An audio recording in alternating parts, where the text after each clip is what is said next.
হয়তো ওই একটা দরজা বন্ধ হয়ে গেল, বাকি 10টা দরজা না তোমার জন্য 10 আউট অফ 10 হয়ে যাবে। সেটা তোমার লাভ লাইফ হতে পারে, সেটা তোমার বিবাহিত জীবন হতে পারে, তোমার অন্য ধরনের বিজনেসের ক্ষেত্রে।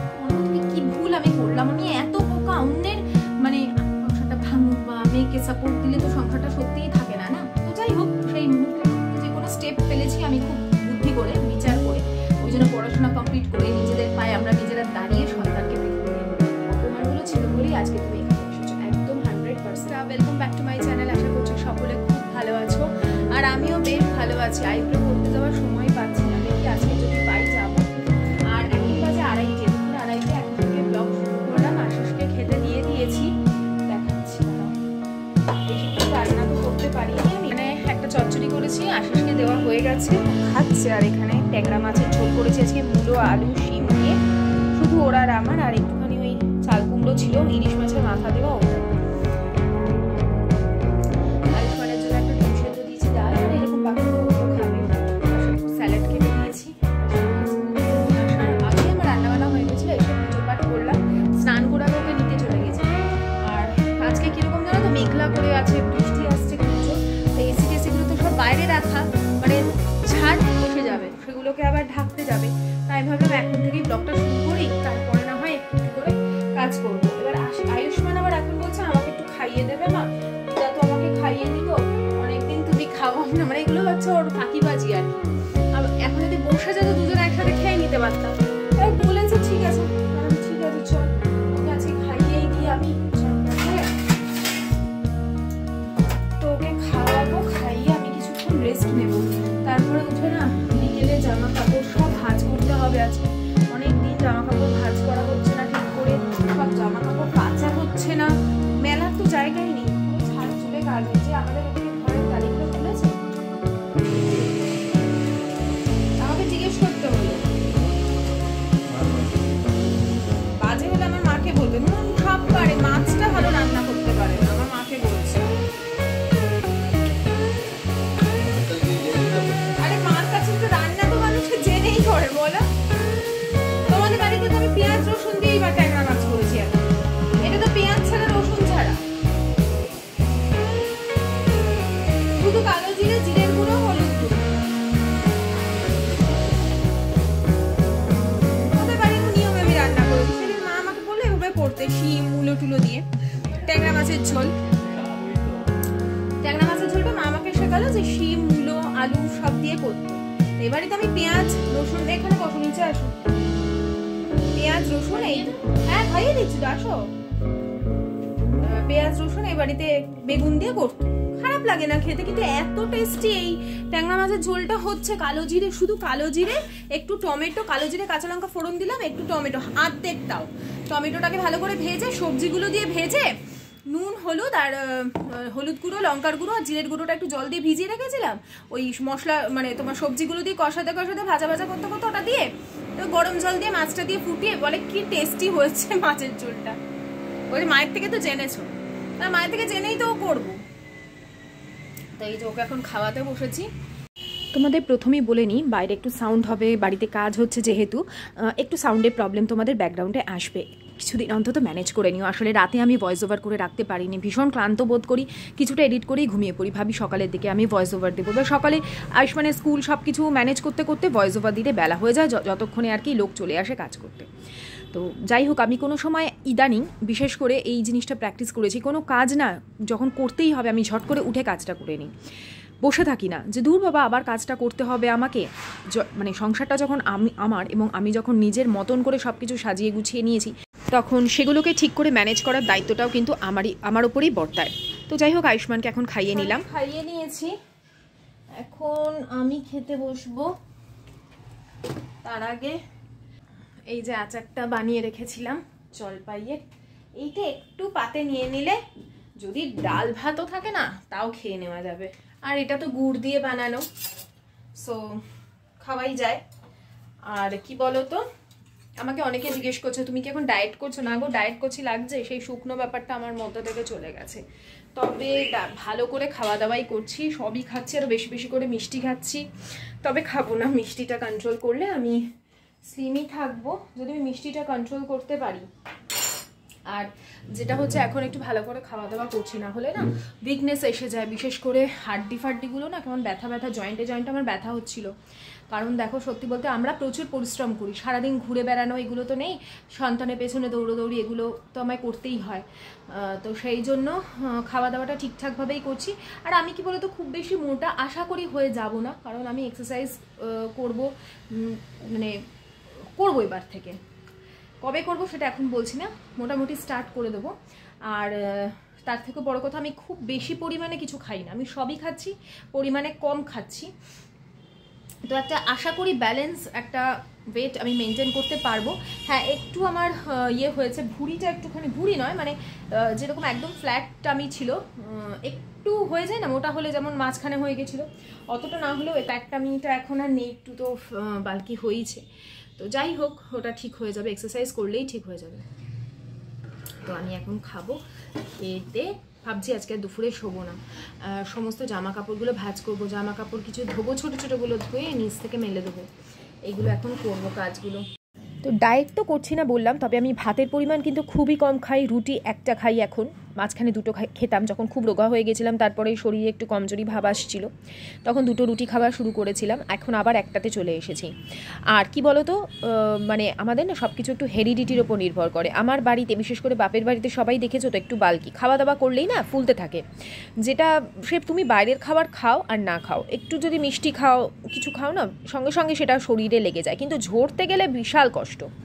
তো যাই হোক খাওয়া দাওয়ার পরে প্রথমে ভাবলাম যে আজকে ঘুমোবো, তারপরে ভাবলাম না ঘুমোবো না, এখন সমস্ত ঘরের কাজগুলো আগে সেরে নিই, কারণ সকাল থেকে এমন ধুলো ময়লা থাকে, আমাদের প্রত্যেকেরই কাজকর্ম পুরো উলটপালট হয়ে গেছে, ঘরদোর মুছছি আবার ধুলো হয়ে যাচ্ছে, আবার ঝাড় দিতে হচ্ছে, আবার মুছতে হচ্ছে। শীতকালে কি বলো তো বেশি না মোছামুছি করতে ইচ্ছে করে না, দেখবে ঠান্ডা লাগে, আমার আবার ভেতরে ভেতরে একটু ঠান্ডা ঠান্ডা লাগছে, মানে কিরকম ঘুমোলেই না কাঁপুনি লাগে।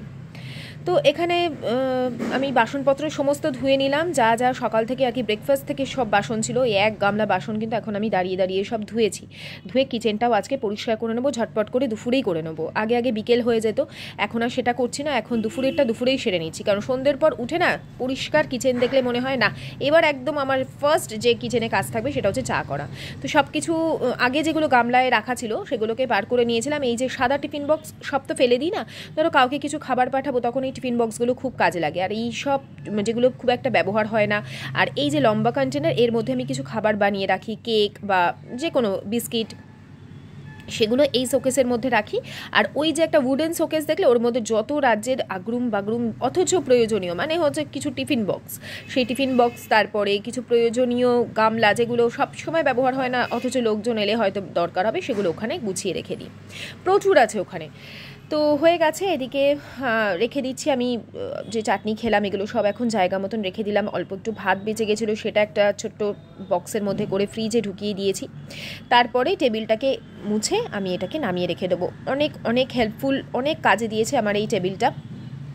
আর এখানে আমি আয়ুষ্মানকে কেন বকা দিলাম জানো তো, সেই থেকে কন্টিনিউ টিভি দেখে যাচ্ছে, আমি বলি তুই টিভিটা কম দেখ, মোবাইল ওকে এখন খুব একটা দেওয়া হয় না, উইকে একদিনই দেওয়া হয়, আর টিভিটা ওকে আমি বলি কম দেখ, দেখবি না কেন, হয়তো 1 ঘন্টা দেখলি, তারপরে তুই হয় রেস্ট নেই, না হলে ছবি আঁক, না হলে স্টোরি বুক পড়।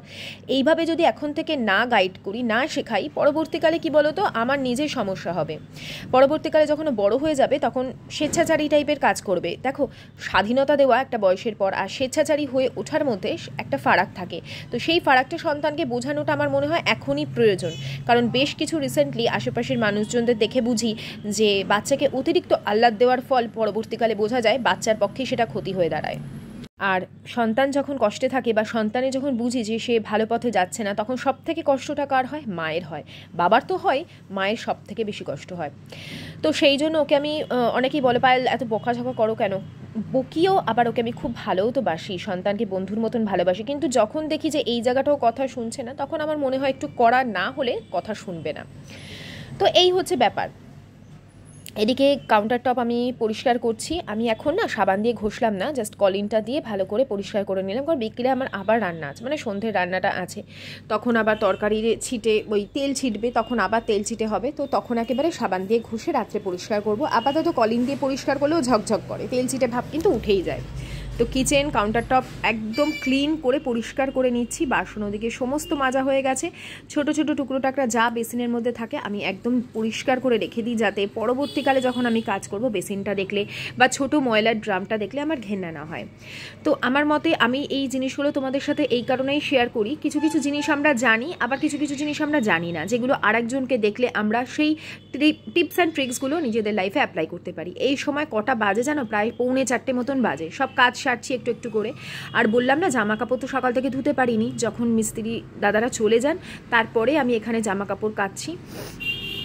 4টে নাগাদ ওনারা বেরিয়ে গেছেন। আর যেহেতু আজকে একটু মেঘলা মেঘলা ওয়েদার, তোমাদের বললামই বিচ্ছিরি একটা মেঘলা ওয়েদার, তো ছাদে গিয়ে তো মেলবো না, ওখানের অবস্থাও নেই মেলার। তো আয়ুষ্মানের যে 2 দিন ধরে কোচিং থাকে আর কি, ফুটবল কোচিং, সেই সমস্ত জামা কাপড়, জার্সি প্যান্ট, ছোট ছোট কিছু জামা এখানেই আমি ধুয়ে আস্তে আস্তে করে মেলে দেবো। চাদরটা মেলাটা প্রবলেম হচ্ছে এখন একটু, মেললেও আমাকে সেই ভোরবেলা মেলতে হবে।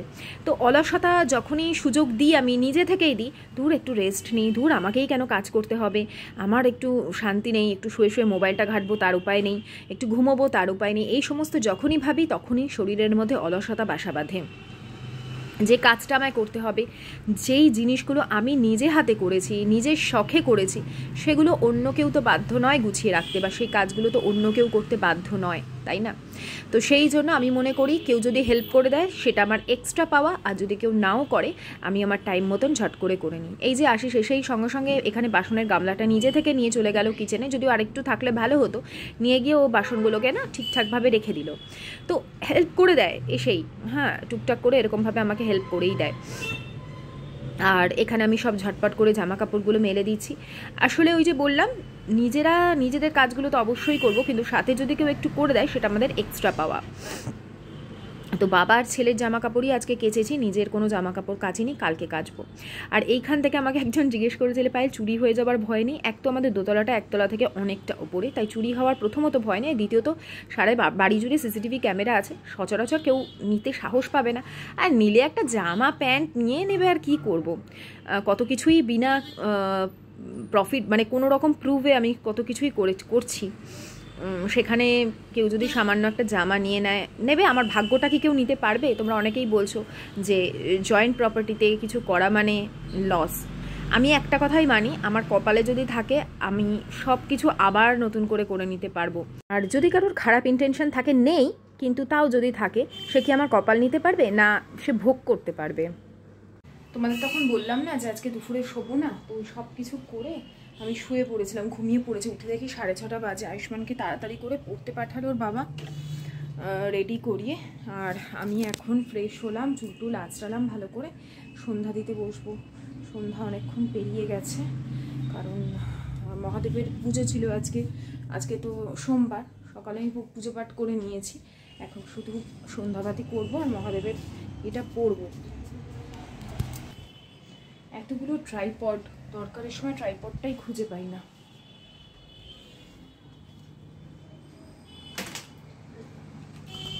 তো সন্ধ্যাবাতি দিতে বসেছি। আর আজকে মহাদেবের পুজো ছিল, ভালো করে সকালবেলা মহাদেবের পুজো আচ্ছা করে প্রসাদটা তোমাদের দর্শন করানো আজকে হয়নি, সন্দেশ প্রসাদ দিয়ে দিয়েছিলাম, আজকে দর্শন করাতে ভুলে গেছি।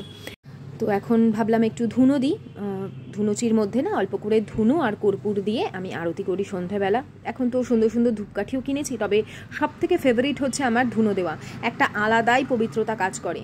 গুগ্গুল কিনি না জানো তো, এখন না গুগ্গুলগুলো না অরিজিনাল হয় না। আগে যে সেই প্যান্ডেলের মধ্যে একটা সুন্দর গন্ধ হতো না দুর্গাপুজোর সময়, একটা পুজো গন্ধ, ওই গন্ধটার এখন পাই না গুগ্গুলের মধ্যে। তো দামও বেশি, সেই জন্য গুগ্গুলটা অনেক দিন আনা হচ্ছে না, আনলে আবার তোমাদের দেখাবো। তো চলো, আমার বাবা লোকনাথ আমাকে এত অসীম ধৈর্যের অধিকারিণী করেছেন, তার জন্য অসীম ধন্যবাদ তাকে। তার জন্যই আমার সব কিছু এইভাবেই যেন জীবনতরীটা পেরিয়ে যেতে পারি ঈশ্বরের আশীর্বাদ নিয়ে। আর তোমাদের ভালোবাসা, যতদিন ইউটিউবে থাকবো তোমাদের ভালোবাসা থেকে যেন বঞ্চিত না হই। তোমরা প্রত্যেকেই জিজ্ঞেস করো কি কি বই পড়ি, যখনই পড়ি একবার করে ভাবি দেখিয়ে দিই। এই যে সোমবার শ্রী শ্রী শিব পূজার ব্রতকথাও পাঁচালি, এটা কিন্তু পূজা পদ্ধতিও আছে, আর শিবরাত্রির যে ব্রতকথা সেটাও এখানে পাবে। ভবকর্ণ মহাদেবী করো অবধান, অষ্টতর শতনাম বলি বিদ্যমান, ব্রহ্মলোকে হয় মোর নাম ব্রহ্মেশ্বর, বিষ্ণু সখা নাম মোর বৈকুণ্ঠনগর, হরিহর নাম খ্যাত গোলকনগরে, যমেশ্বর নাম মম সমনের পুরে, ইন্দ্রপুরে রাজ রাজ নাম ধরি আমি, চিন্তামণি বলি মোরে ডাকেন ইন্দ্রাণী, গণেশ ডাকির নাম গণ অধিপতি, বিরূপা নামেতে ডাকে জনক রাজন, ধনুর্ধারী নামে ডাকে যতরুদ্রগণ, যোগীগণের ডাকে ভূতনাথ নামে, আশুতোষ নাম মোর ভক্তের সদনে, সিদ্ধগণ কহে মোরে ত্রিগুণ অতীত, জরৎকারু কহে মোরে সর্বরিধি সিদ্ধ, উমাপতি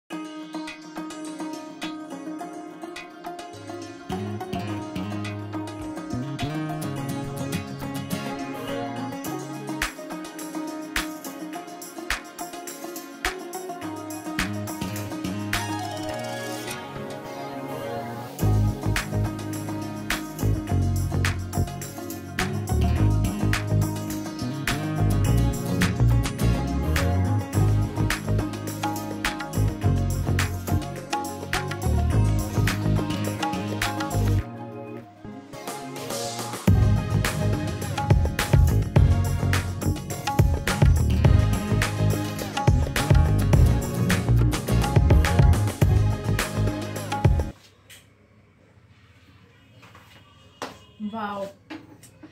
বিকেলে এসে যখন দেখি কিচেনটা একদম ঝকঝক করছে, কি ভালো লাগে না? সকালে রাত্রিরে তো করে শুই, সকালবেলাটা তো পরিষ্কার পরিচ্ছন্ন থাকেই, এখন রাতেই বেশিরভাগ করি, সকালে আর করা হয় না। তো যখন এখন এসে দেখছি না, বিশেষ করে মানে কুকটপটা কি যে ভালো লাগছে। আর নোংরা মানে গ্যাস ওভেনটা আর কি নোংরা থাকলে আমার খুব মাথা গরম হয়, নিজের কাজ করার ক্ষেত্রে বলছি। তো আজকে এই জন্য সমস্ত কাজকর্ম সেরে ঘুমানোটা উচিত হয়নি আমার। অত বেলায় 5টার সময় আমি ঘুমোলাম 6:30 পর্যন্ত। এই রাতে আমাকে জেগে বসে থাকতে হবে, আর সকালে উঠতে আমার মানে হিমশিম খাওয়ার অবস্থা। আয়ুষ্মানের কালকে স্কুল আছে, টিফিন বানানোর একটা ব্যাপার আছে, দেখি কালকে একটু ওকে ওই ওটসের প্যানকেক মতন করে দেবো। আপাতত রান্না তো করতে হবে, আর চা বসাবো। চা খাইনি, 8টা বাজে। ভাবলাম আমার ছেলেটা আসুক পড়ে, 8টার সময় ওর ছুটি, দুজনে একসাথে চা খাই। আজ আমি তোমাদের বলেছি না টাইটেলে যে একবার আমার খাতে জীবনটাকে ভেবে দেখো, বা আমার নিয়মে জীবনটাকে ভেবে দেখো। হয়তো একটু সময় লাগবে, যারা এখন অন্য স্টেজে আছো বা মনে হচ্ছে তোমাদের জীবনে কোনো কিছু ভালো যাচ্ছে না, একটা টাইমের পর দেখবে যে তোমাদের লাইফটা না অল্পেতেই কত সুন্দর হয়ে উঠেছে। তোমরা অনেকেই জানতে চাও যে আমি কিভাবে ব্লগ শ্যুট করি, বিশেষ করে ধরো রান্নার রেসিপি যখন শেয়ার করি, তখন এই হচ্ছে আমার শ্যুট করার পদ্ধতি। এখানে যে লাইটটা জ্বলে, মানে ব্যাক যে লাইট সেটা তো জ্বলেই, প্লাস আরও সমস্ত লাইটের ব্যবস্থা থাকে, যেমন ধরো এই যেগুলো আর কি আমাদের থাকে সেই সমস্ত লাইট। আমি কোনো রকম রিং লাইট ব্যবহার করি না, কোনো রকম রিং লাইট। আমার কাছে রিং লাইট ছিল, কিন্তু আমার অসুবিধা হয়, তো যার ফলে কি আমি রিং লাইট ব্যবহার করি না। রান্নার সময় এই সমস্ত লাইটগুলো জ্বালিয়ে নিই, ফলে জিনিসটা ঠিকঠাক আসে। তো তোমরা যেহেতু আমার কাছে জানতে চাও পায়েল তুমি কিভাবে শ্যুট করো, মাঝে মধ্যে দেখাও। আর সব গোছানো থাকে না, যখন করি তখন এরকম অগোছালো হয়ে যায়, আবার যখন কাজ হয়ে যায় আমি সব আবার সেগুলোকে সেট করে সুন্দর করে গুছিয়ে রাখি। একটা প্লেট এখানে রাখি, এই ধরো চামচ টামচ রাখবার জন্য, এগুলো তো করতেই হয়, কিছু করার নেই। হ্যাঁ, তো ছোট জায়গার মধ্যে এভাবেই আমি রান্না করতে করতে তোমাদের জন্য শ্যুট করি। আশা করছি তোমাদের কাজে লাগবে। তো এই ট্রাইপডটা হচ্ছে না সব থেকে ইউজফুল ট্রাইপড। আরও বড় ট্রাইপড আছে, আরও একটা ট্রাইপড আছে, কিন্তু সব থেকে ভালো এখনও পর্যন্ত সব থেকে কম বাজেটের ট্রাইপড আর সব থেকে ভালো ট্রাইপড এটা। আমার সব ধরনের ট্রাইপড আসে বড় বাজার থেকে বা চাঁদনি থেকে, ওখানে একটু রিজনেবল, অনলাইনের থেকেও অনেক রিজনেবল, বুঝেছ? তো এই আর এগুলো হচ্ছে ক্যামেরা হোল্ডারগুলো আমি অনেকগুলো কিনে রাখি, কারণ আমাদের হচ্ছে খাই না খাই ট্রাইপড, ক্যামেরা হোল্ডার এগুলো প্রয়োজন পড়েই ব্লগারদের। তো ভাবলাম আজকে ঝটপট ফুলকপি আলু ভাজি নয়, এটা ঠিক তরকারি ভাজি বলতে পারো, মানে তরকারি করে নিয়ে সেটাকে ড্রাই শুকনো তরকারি খুব সহজেই তোমাদের সাথে শেয়ার করি। রুটি দিয়ে খেতে খুব ভালো লাগে, আমার মা খুব বানায় এইভাবে। তো মায়ের কাছ থেকে জেনেই এটা তোমাদের শেয়ার করছি। সর্ষের তেলের মধ্যে দিয়ে দিয়েছি শুকনো লঙ্কা আর দিয়েছি 5 ফোড়ন। মানে মাই যে ছিল না কদিন, তখন মা করেছিল তরকারিটা, ভীষণ ভালো খেয়েছে আয়ুষ্মান। আর সবজিটাও খাওয়া হচ্ছে, যে সিজনাল সবজিগুলো। তো প্রথমে না তেলটা খুব গরম হয়ে গেছিলো বলে বন্ধ করে দিয়েছিলাম, তার মধ্যে 5 ফোড়ন, শুকনো শুকনো লঙ্কা আর একটা টমেটো দিয়ে দিয়েছি, সামান্য পরিমাণে নুন দিয়ে দিয়েছিলাম যাতে টমেটোটা তাড়াতাড়ি গলে যায়। তো টমেটো যখন গললো তার মধ্যে কিছু গুঁড়ো মশলা দিলাম, ধনের গুঁড়ো, হলুদ গুঁড়ো দিয়ে সামান্য পরিমাণে জল দিয়ে দিলাম যাতে গুঁড়ো মশলাগুলো পুড়ে না যায়। এখন এটাকে খুব ভালো করে কষিয়ে নিচ্ছি আর দিলাম সামান্য পরিমাণে কাশ্মীরি লঙ্কার গুঁড়ো। শুকনো লঙ্কা দিয়েছি, ঝাল তো একটু থাকবেই, তার সাথে কাঁচা লঙ্কাও পরে অ্যাড করব। এরপরে আগে থেকে সেদ্ধ করে রাখা মানে 80% সেদ্ধ আলু আর ফুলকপিটা এর মধ্যে অ্যাড করে দিলাম। খুব সুন্দর যতক্ষণ না একটা গন্ধ বেরোবে, মানে মশলা এবং ফুলকপি আলু ভাজার যে একটা স্মেল, সেটা যতক্ষণ না বেরোবে ততক্ষণ কিন্তু কষে যাব। এরপর আগে থেকে গরম করে রাখা জল এর মধ্যে অ্যাড করব। ঠান্ডা জল কিন্তু কখনোই কোনো রান্নাতেই দেবো না, তাহলে রান্নার প্রসেস আবার একদম প্রথমের দিকে চলে যায়, টেস্টলেস হয়ে যায় খাবার। দিয়ে কিছুক্ষণ ঢেকে রাখবো যতক্ষণ না ওই 20% যে সেদ্ধ হওয়াটা বাকি আছে সেটা হবে, তার সাথে সাথে এই যে ধনের গুঁড়োর যে ফ্লেভার সব একাকার হয়ে যাবে, টমেটোর যে একটা টক টক ভাব সেটাও চলে আসবে। আর এদিকে না আজকে গরম জল দিয়ে আমি আটা মাখছি, তার কারণ গরম জল দিয়ে মাখলে এখন বেশ সুবিধা হয়, যেহেতু ঠান্ডা ঠান্ডা তো গরম জলে মাখলে নিজেদের হাতটাও আরাম পায় আর রুটিটাও খুব নরম থাকে অনেকক্ষণ, কারণ শীতকাল হয়ে যাচ্ছে, যতই ক্যাসারোলের মধ্যে রাখো দেখবে কিছুক্ষণ পরে রুটিটা একটু শক্ত শক্ত হয়ে যায়। আর এখানে না আমি একটা গল্প পড়ছি, গল্প পড়তে পড়তে আটাটা মেখে নিলাম, একটু বেশি করেই মাখলাম যাতে পরের দিনেও হয়ে যায়। আর এখানে দিয়ে দিলাম কিছুটা ধনে পাতা, দেখলে তো দুটো লঙ্কাও কিন্তু গোটা গোটা দিয়ে দিয়েছিলাম। এখন শুকনো শুকনো তরকারি হয়ে গেছে। ও লাস্টে না আমি একটু ভাজা মশলা দিয়েছি যেটা স্কিপ করে গেছি, সেটা হচ্ছে জিরে ভুনা, যেটা মানে ভেজে রাখি শুকনো লঙ্কা, ওই একটা মশলা বানিয়ে রাখি না, সেটা দিয়ে দিয়েছিলাম। তো হয়ে গেছে। আর আটা মাখা ওদিকে অনেকক্ষণ রেস্টে আছে আটাটা, এখন নিয়ে নেবো। 5টা রুটি করি, আশিসের 6টা রুটি করি, আশিসের 3টে, আয়ুষ্মানের 2টো আর আমার 1টা। তো এই হচ্ছে আমার রাতের মেনু থাকে। সকালবেলাও সিম্পল রাখার চেষ্টা করছি এখন, যেহেতু অন্যান্য প্রচুর কাজ বেড়ে গেছে, আর রাতেও তাই। তবে হ্যাঁ, 2-1 দিনই একটু সমস্যা হবে বাড়ির কাজের সাথে সাথে এই ধরনের কাজগুলোকে মানিয়ে নিতে, তারপর আবার কিন্তু ঠিকঠাক রুটিনেই ফিরে আসতে পারবো। একটু পরিশ্রম হবে, ধকল হবে, তবে সেই মাইন্ডসেটটাকে নিজেকেই তৈরি করে নিতে হবে। তো বলি না যে আমার কাছে যখনই যে কাজটা আসে এখন আর চিন্তা করি না যে এটা আমি করতে পারবো, তো আগে নেমে পড়ি, তারপরে যা হয় সেই রেজাল্ট বোঝা যায় যে না ঠিকই ছিল। তো হয়ে গেছে, 3টে করে রুটি করব। 3টে করে রুটি করলে আমার নরমও থাকে, সবকটা সুন্দর ফোলে।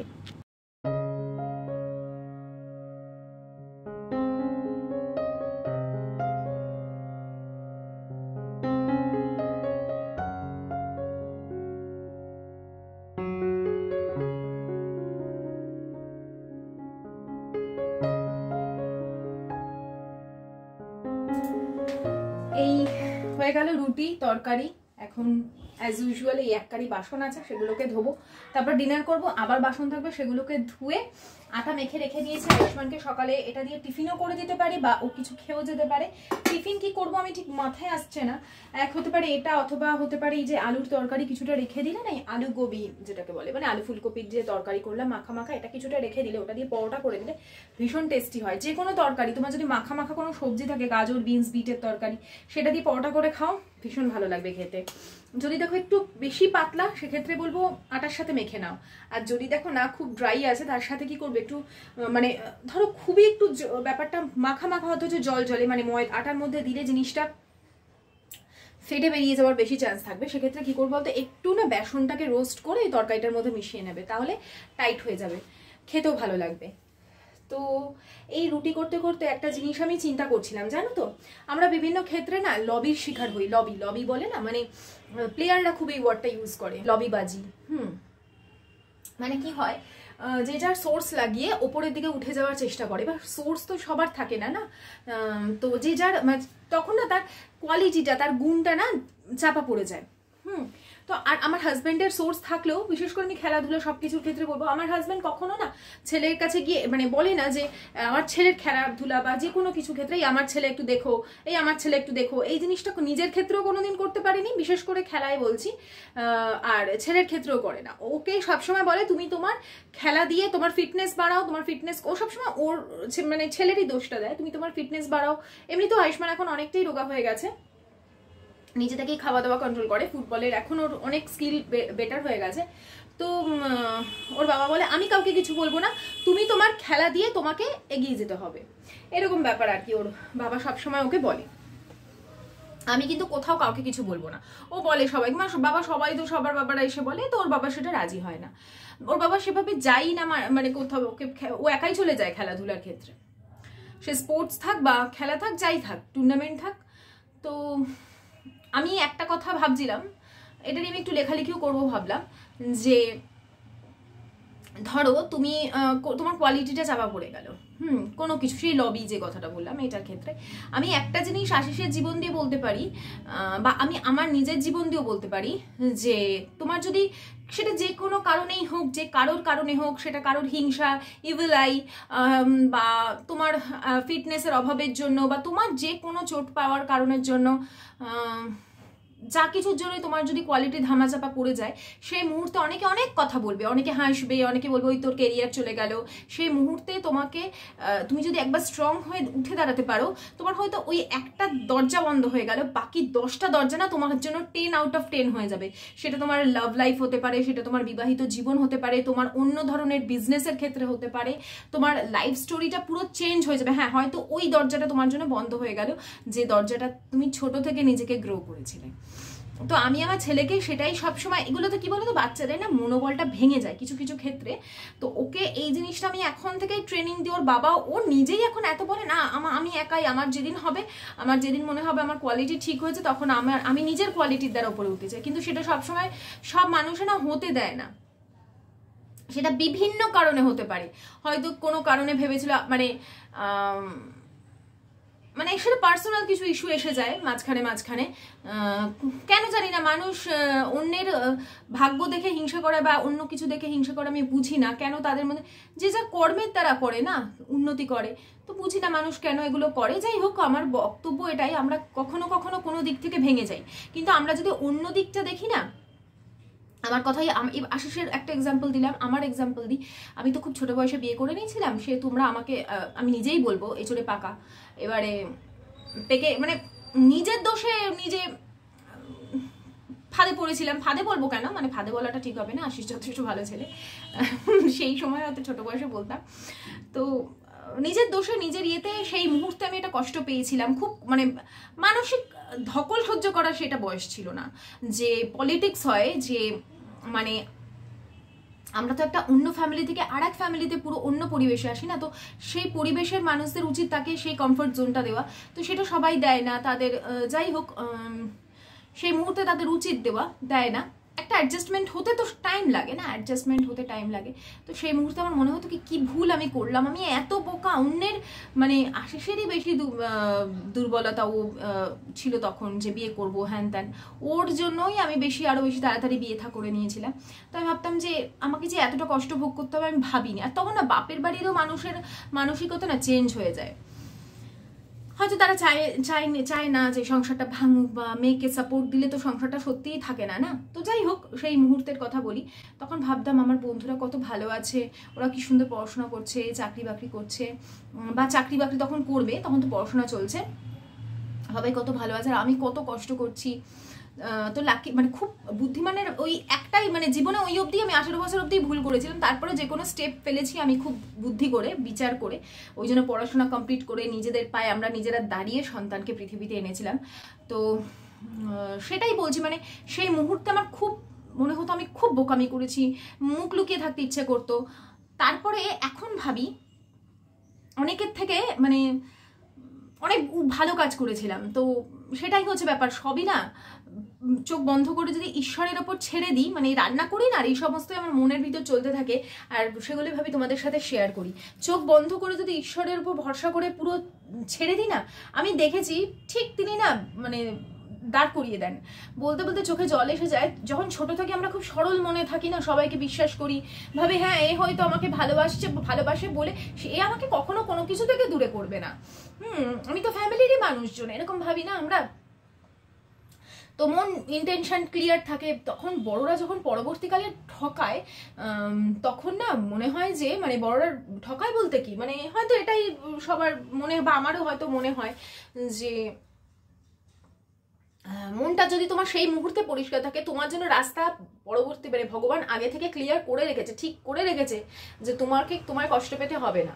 তোমার কেউ তোমার কষ্ট দেওয়ার প্ল্যান করুক না করুক, তোমার কষ্ট হবে না। ওই জন্য আমার মতে আমি যেগুলো তোমাদের বলছি, তোমরা যদি এগুলো একবার মন সরল করে জিনিসটা ভাবো না, মনটাকে একদম সরল করে যদি জিনিসটা ভাবো, সত্যি দেখবে তোমরা কখনো যদি চিন্তা করো একা ফাঁকা ঘরে, যে তোমার লাইফটা কি ছিল, এখন কি আছে।